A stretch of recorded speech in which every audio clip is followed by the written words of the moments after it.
Hello and welcome friends. आज हम सीखेंगे मिक्स वेज पनीर पराठा बनाना।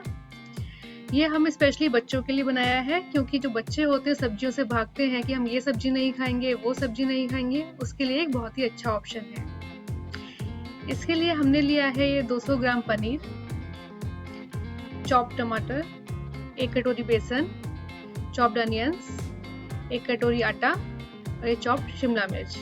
आप जो चाहे वो वेजीज इसमें ऐड कर सकते हैं। अब हम इन सभी चीज़ों को, तीनों को, टमाटर, शिमला मिर्च और प्याज को ग्राइंड करेंगे।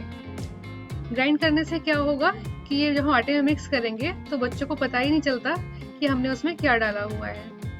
वरना क्या होता है कि बच्चे इसमें से निकाल कर फेंक देते हैं अगर चॉप हम चीज़ डालते हैं तो। अब हम इसे ग्राइंड करेंगे। ये देखिए हमारा पेस्ट तैयार है।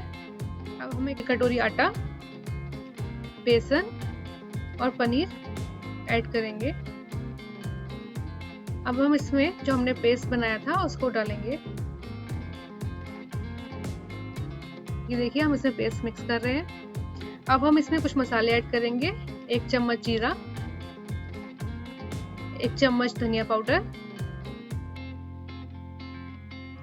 थोड़ी सी हम इसमें लाल मिर्ची ऐड करेंगे। ये आप अपने टेस्ट के हिसाब से कम या ज्यादा कर सकते हैं। नमक भी आप अपने टेस्ट के हिसाब से कम या ज्यादा जैसा चाहे वैसा ऐड कर सकते हैं। अब हम इसमें डालेंगे 1 चम्मच ऑयल। आप जो भी खाने में ऑयल यूज करते हैं आप वो यहाँ यूज कर सकते हैं। अब हम इसे अच्छे से गूंथ लेंगे। ये देखिए ये अब रेडी है, ये गूंथ चुका है बिल्कुल अच्छे से। अब हम इसके पेड़े बनाएंगे। अब हम इसे जिस शेप में चाहते हैं उस शेप में बेल लेंगे। आप चाहे square, rectangle, heart shape, triangle, गोल, जो चाहे उस शेप में आप इसे कर लेंगे, जैसा भी आपके बच्चों को पसंद हो। अब हम इसे सेकेंगे।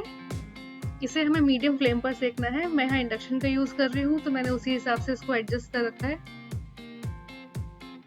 हम इसके लिए बहुत ही कम ऑयल यूज करेंगे।